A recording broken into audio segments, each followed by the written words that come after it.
दोस्तों आज के मेरा वीडियो मोशन का चौथा वीडियो है और इस वीडियो में दोस्तों औसत चाल से संबंधित महत्वपूर्ण न्यूमेरिकल क्वेश्चन को सॉल्व करेंगे। जैसा कि आप लोग को बताया गया था, मोशन का तीसरा वीडियो में औसत चाल के प्रकार पढ़े थे, जिसमें हम औसत चाल यानी कि एवरेज स्पीड भी पढ़े थे और उसमें हम बताए थे उसका कंसेप्ट उसका जो आपका डिफिनेशन है औसत चाल का वो बता दिए थे। और उसमें बताया गया था कि नेक्स्ट वीडियो जो आएगा मोशन का चौथा पार्ट आएगा, उसमें हम औसत चाल का जो न्यूमेरिकल आपका है, औसत चाल में जितने टाइप का न्यूमेरिकल आपको पढ़ना है उस सारे न्यूमेरिकल हम इस वीडियो में पढ़ेंगे। तो आप इस वीडियो को शुरू से अंत तक देखिए। ये वीडियो काफी ही महत्वपूर्ण है दोस्तों, पॉलिटेक्निक, आईटीआई और पारामेडिकल प्रवेश परीक्षा के लिए। तो आप इस वीडियो को शुरू से अंत तक जरूर देखिए। तो चलिए शुरू करते हैं, देखते हैं आज का पहला क्वेश्चन। जल्दी से इस वीडियो को लाइक कर दीजिए और चैनल पर पहली बार आए हैं तो चैनल को भी सब्सक्राइब कर लीजिए। देखिए औसत चाल से संबंधित आपका पहला न्यूमेरिकल, पहला टाइप का न्यूमेरिकल है। इसमें देखिए पहले हम बताए थे आप लोग का औसत चाल का डेफिनेशन कि किसी पिंड द्वारा तय की गई कुल दूरी तथा कुल समय अंतराल के अनुपात को औसत चाल कहते हैं। फॉर्मूला क्या बताए थे? औसत चाल बराबर एवरेज स्पीड बराबर फॉर्मूला क्या बताए थे? टोटल दूरी बटा टोटल समय। ठीक है, टोटल दूरी बटा टोटल समय, यह आपका हो गया औसत चाल का फॉर्मूला हो गया। तो इसमें देखिए टोटल दूरी, तो टोटल दूरी कितना है? 16 मीटर और 16 मीटर, यानी कि टोटल दूरी कितना हो गया? तो 32 मीटर। यह आपका हो गया टोटल डिस्टेंस हो गया, टोटल दूरी हो गया। और टोटल समय कितना दिया गया है? 4 सेकेंड और 2 सेकेंड, यानी कि 4 2 6 सेकेंड। 6 सेकेंड जो आपका हो गया यह टोटल समय दिया गया आपका है। तो फॉर्मूला क्या है? औसत चाल बराबर फॉर्मूला होता है कुल दूरी बटा कुल समय। तो कुल दूरी आपका है 32 और कुल समय कितना है? तो 6 सेकेंड है। जब इसको आप भागा दीजिएगा तो भागा देने के बाद आएगा 5.3 मीटर पर सेकेंड। कितना आएगा? 5.3 मीटर पर सेकेंड। यह आपका हो गया औसत चाल हो गया इस वस्तु का। जो वस्तु 16 मीटर की दूरी 4 सेकेंड में तय करती है तथा पुनः 16 मीटर की दूरी 2 सेकेंड में तय करती है, तो उस वस्तु का औसत चाल हो गया 5.3 मीटर पर सेकेंड। आप यहाँ देखिए दूरी को जरूरी नहीं है कि सेम ही रहेगा, दूरी आपका चेंज करेगा, समय भी चेंज करेगा। तो इतना ध्यान में रखना है कि दूरी भी आपका चेंज कर रहा है, समय भी चेंज कर रहा है, तो उसमें औसत चाल हम लगाएंगे कुल दूरी बटा कुल समय, यानी कि कुल दूरी हम जोड़ देंगे और कुल समय जोड़ देंगे, दोनों को भागा देंगे, जो आएगा वो मेरा औसत चाल आ जाएगा। ठीक है, तो यह आपका हो गया पहला टाइप औसत चाल का, यह पहला टाइप का क्वेश्चन हो गया। अब इसके बाद दूसरा टाइप क्या है, तो चलिए देखते हैं कि दूसरा टाइप में हमें क्या पढ़ना है। देखिए जो दूसरा आपका नोट पॉइंट है यह क्या कर रहा है? यदि कोई पिंड भिन्न भिन्न चाल से समान दूरी तय करता है तो उसका औसत चाल क्या होगा? देखिए इसके पहले वाला जो आपका औसत चाल था उसमें क्या था फॉर्मूला कि कुल दूरी बटा कुल समय। कोई वस्तु है जो कि क्या कर रहा था, उसका डिफिनेशन कि किसी पिंड द्वारा तय की गई कुल दूरी तथा कुल समय अंतराल के अनुपात को औसत चाल कहते हैं। यह हो गया था आपका पहला पॉइंट। और यह जो आपका है दूसरा पॉइंट, इसमें क्या करा कि कोई पिंड यानी कि कोई वस्तु जो है वह भिन्न भिन्न चाल से समान दूरी तय कर रहा है, यानी कि चाल आपका जो है कि अलग अलग है लेकिन दूरी जो आपका है वह समान दूरी है। जैसे देखिए मान लीजिए कि यह 20 किलोमीटर की दूरी है, ठीक है, 20 किलोमीटर उसको दूरी तय करना है एक वस्तु को, और वह जो वस्तु है भिन्न भिन्न चाल से ये 20 किलोमीटर की दूरी तय करेगा। कोई करेगा 10 मीटर, ये 10 मीटर पर सेकंड की स्पीड से, कोई करेगा 20 मीटर पर सेकंड की स्पीड से, वह वस्तु 20 किलोमीटर की दूरी तय करेगा। तो उसके लिए हमको कौन सा फॉर्मूला लगाना होगा औसत चाल बराबर? तो उसके लिए फॉर्मूला लगाना होगा 2v1 इंटू v2 बटा v1 प्लस v2। यह फॉर्मूला किसके लिए लगेंगे, कब लगाएंगे? जब कोई वस्तु समान दूरी तय कर रहा है भिन्न भिन्न चाल से, यानी कि वह वस्तु की चाल कभी 10 मीटर है या फिर 15 मीटर है या फिर 20 मीटर या 25 मीटर, चाल आपका भिन्न भिन्न होगा लेकिन दूरी जो आपका है समान दूरी ही तय करना है। तो उसके लिए हम फॉर्मूला लगाएंगे औसत चाल बराबर 2v1 इंटू v2 बटा v1 प्लस v2। अब इस पर एक क्वेश्चन दिए हैं, तो देखिए पहला क्वेश्चन इसके लिए जो आपका है औसत चाल बराबर, क्वेश्चन क्या कर रहा है चलिए देखते हैं। देखिए क्वेश्चन क्या कर रहा है, यदि कोई कार 20 मीटर पर सेकेंड की चाल से 50 मीटर की दूरी तय करता है था पुनः 50 मीटर की दूरी 10 मीटर पर सेकेंड की चाल से तय करता है तो उसका औसत चाल क्या होगा। देखिए यह क्वेश्चन में जो है दूरी सेम आपका है कि नहीं।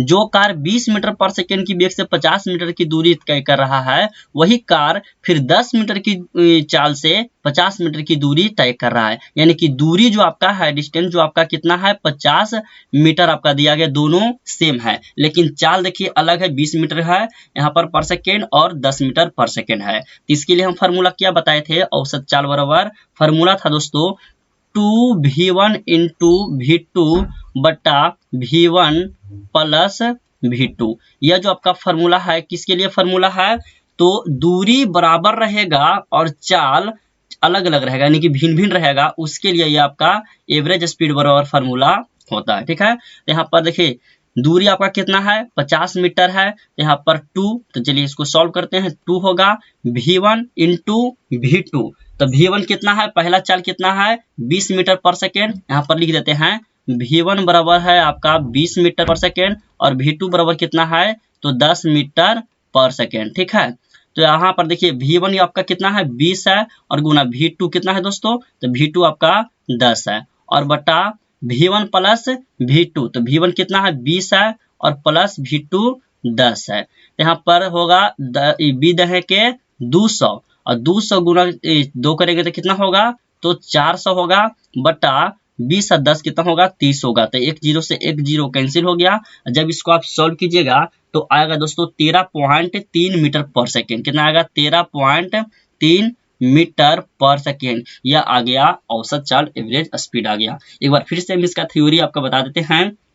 यह जो फॉर्मूला है 2v1 इंटू v2 बटा v1 प्लस v2, यह फॉर्मूला हम कब लगाएंगे, जब कोई पिंड द्वारा या कोई वस्तु के द्वारा सेम दूरी, यानी कि दूरी आपका समान रहेगा और उस वस्तु का चाल भिन्न भिन्न रहेगा, तब हम फॉर्मूला क्या लगाएंगे, 2v1 इंटू v2 बटा v1 प्लस v2। यह आपका औसत चाल का दूसरा टाइप का क्वेश्चन हो गया। ठीक है, आशा करते हैं आपको समझ में आ गया होगा। पहला और दूसरा काफी आसान है। तो इसके बाद आपका लास्ट एक टाइप और बच गया है, तो उसे भी सीख लीजिए। उसके पहले आपको बता दें दोस्तों कि ये आपका मोशन का चौथा वीडियो सबको पता होगा। अगला वीडियो में हम आपको त्वरण के बारे में पढ़ाएंगे। उसके बाद आपका जो है कि न्यूमेरिकल जो है थोड़ा कुछ हार्ड होगा, यानी कि कुछ ज्यादा माने कि टॉपिक आपका जो है न्यूमेरिकल, इसके बाद आपका त्वरण पढ़ने के बाद हम आपको बताएंगे। यह तो आपका मोशन का समझिए तो सबसे आसान क्वेश्चन आपका न्यूमेरिकल में होता है, तो औसत चाल से होता है।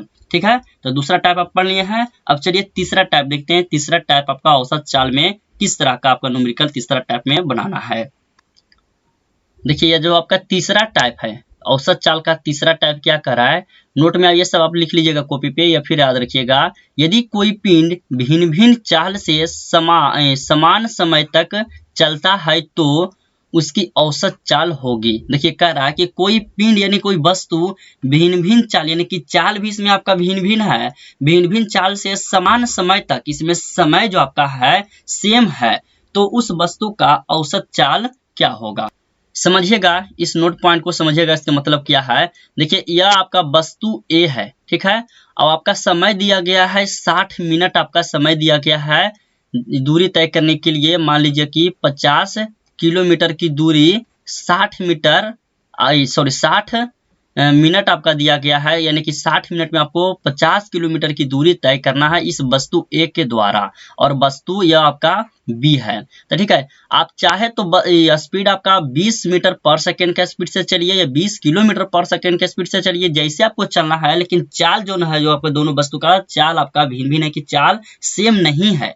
कोई वस्तु आपका जो 20 मीटर पर सेकेंड की ओर से चल रहा है या फिर 25 मीटर पर सेकेंड की स्पीड से चल रहा है, और आपका समय जो आपका है ये 60 मिनट ही दिया गया, यानी कि दोनों के लिए समय सेम दिया गया है, बट दोनों वस्तु का जो चाल है वो चेंज है, यानी कि भिन्न भिन्न चाल है। तो उसके लिए आप फॉर्मूला लगाइएगा औसत चाल बराबर v1 प्लस v2 बटा 2। यह फॉर्मूला कब लगाएंगे, जब कोई पिंड भिन्न भिन्न चाल से समान समय तक चलता है, तो उसकी औसत चाल के लिए हम फॉर्मूला लगाएंगे v1 प्लस v2 बटा 2। तो आपको क्वेश्चन पूछेगा तो ये नोट पॉइंट नहीं लिखेगा दोस्तों, ये आपको यह कंसेप्ट को याद रखना होगा। क्वेश्चन पढ़ने के बाद आपको थोड़ा सा सोचना होगा कि यह जो क्वेश्चन है कौन सा कंसेप्ट पे है। जैसे देख लीजिए ये तीसरा क्वेश्चन, देखिए तीसरा टाइप का पहला क्वेश्चन क्या कह रहा है कि यदि एक कार 30 मीटर पर सेकेंड की चाल से 10 मीटर तक चलती है, देखिए 10 मीटर तक चलती है तथा पुनः 10 मीटर की दूरी 70 मीटर पर सेकेंड की चाल से चलती है तो उसका औसत चाल क्या होगा। इसमें आपका समय का जिक्र नहीं किया, यानी कि समय जो आपका है दोस्तों दोनों के लिए समय सेम दिया गया है और दूरी भी आपका 10 मीटर की दूरी जो है, एक कार 30 मीटर पर सेकेंड की चाल से चलती है, 10 मीटर चलती है, और तथा पुनः जो है 10 मीटर की दूरी 70 मीटर पर सेकेंड की चाल से चलती है। चाल जो है दोनों का भिन्न भिन्न है, अलग अलग चाल है, समय आपका सेम दिया गया है, दूरी भी आपका सेम दिया गया है। तो इसके लिए हम औसत चाल बराबर कौन सा फॉर्मूला यूज करेंगे, तो औसत यानी कि एवरेज स्पीड बराबर जो फॉर्मूला होता है दोस्तों वो हम क्या बताए हैं, तो v1 plus v2, v1 plus v2 बटा 2, यह फॉर्मूला हम आपको बताए हैं। तो इसमें v1 आपका कितना है, तो v1 आपका 30 दिया गया है, तो 30 प्लस v2 आपका 70 है और बटा 2, तो 70 30 कितना हुआ, तो 100 हुआ, और बटा 2 काटेंगे तो 50। तो यह जो 50 मीटर पर सेकेंड आ गया, यह आ गया औसत चाल आ गया।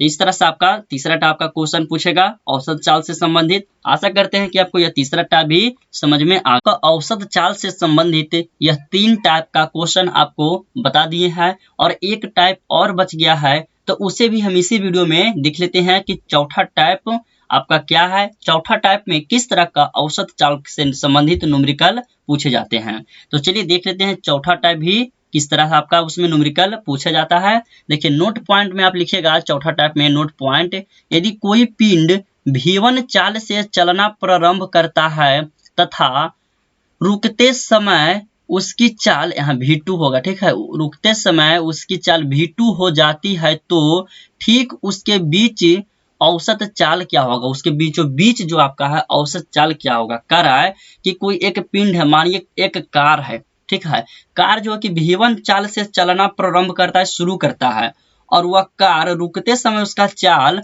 v2 हो जाता है, तो v1 और v2 के बीच यानी कि बीचों बीच के जो औसत चाल होगा वो क्या होगा। उसके लिए आपका फॉर्मूला कौन सा लगेगा, तो उसके लिए औसत चाल बराबर फॉर्मूला होगा under root v1 into v2 होगा। ठीक है, इस पर क्वेश्चन किस तरह से पूछेगा, तो चलिए देख लेते हैं क्वेश्चन। आपको नोट पॉइंट याद रखना होगा दोस्तों, जितना भी आपका बताया गया है 4 टाइप का आपका नोट पॉइंट बताया गया है, ये चारों नोट पॉइंट को याद रखिएगा, तब जाके आप क्वेश्चन को सॉल्व कर पाइएगा। तो वो क्वेश्चन जो है किस पॉइंट यानी कि किस कंसेप्ट पे आपका वो क्वेश्चन पूछा गया, उसमें कौन सा फॉर्मूला यूज होगा। देखते हैं चौथा में आपका कौन सा इसमें आपका फॉर्मूला यूज होगा, कौन सा क्वेश्चन है, इसमें किस तरह का क्वेश्चन पूछे जाते हैं। क्वेश्चन क्या कह रहा है, यदि कोई गाड़ी 30 मीटर पर सेकेंड की चाल से गया से चलती है तथा पटना पहुंचते ही उसका चाल 120 मीटर पर सेकेंड हो जाती है तो उसके मध्य में औसत चाल क्या होगा। देखिए दोस्तों, कह रहा है कि एक गाड़ी है जो कि 30 मीटर पर सेकेंड की चाल से गया से चलती है। मानिए कि गया से पटना ट्रेन जाती है, तो वो गया में ट्रेन लगा हुआ है, और यह जब गया से ट्रेन खुलती है 30 मीटर पर सेकेंड की चाल से, तथा वो पटना पहुंचते पहुंचते उस ट्रेन का चाल 120 मीटर पर सेकेंड हो जाता है, तो ये दोनों के बीच की जो औसत चाल होगा वो क्या होगा। इसके लिए फॉर्मूला क्या बताए थे, फॉर्मूला बताए थे under root v1 into v2। इसमें v1 कितना है, तो 30 है, और गुना v2 कितना है, तो 120 है, ये दोनों का अंडर रूट होगा। 12 ये कितना होता है दोस्तों, तो 36 होता है, इस पर 2 जीरो होगा, इसका अंडर रूट 36 का रूट 6 आएगा, 2 जीरो में से 1 बाहर आएगा, यानी कि 60 मीटर पर सेकेंड हो जाएगा उसका औसत चाल, यानी कि इसका सही आंसर क्या हो जाएगा, तो ऑप्शन होगा 60 मीटर पर सेकेंड। तो इस तरह का आपका दोस्तों 4 टाइप का क्वेश्चन औसत चाल से पूछे जाएंगे। आशा करते हैं कि चारों टाइप का आपका क्वेश्चन समझ में आ गया होगा, कंसेप्ट समझ में आ गया होगा। अब देखिए नोट पॉइंट जो हम बताए हैं ना, पहले नोट पॉइंट को याद रखिएगा, तब आप जाके क्वेश्चन को सॉल्व कर पाइएगा। जितना भी नोट पॉइंट बताए हैं सब नोट पॉइंट को आपको याद रखना होगा। तो दोस्तों इसी तरह आज का वीडियो समाप्त करते हैं। वीडियो यदि पसंद आया तो इस वीडियो को लाइक करें, अपने दोस्तों में शेयर करें, और इसके बाद अगला जो हम मोशन में स्टार्ट करेंगे तो त्वरण से स्टार्ट करेंगे। औसत चाल का प्रकार हम आपको पढ़ा दिए हैं। अब अगला वीडियो जो यानी कि 5वां वीडियो आएगा मोशन का, उसमें हम त्वरण यानी कि एक्सेलरेशन से स्टार्ट करेंगे, उसमें भी आपका कुछ फार्मूला है, वो फार्मूला बताएंगे, फिर उस फार्मूला पे आपका न्यूमेरिकल बताएंगे कि न्यूमेरिकल किस तरह का पूछेगा। ठीक है, तो आज के लिए इतना ही रखते हैं, मिलते हैं अगले वीडियो में।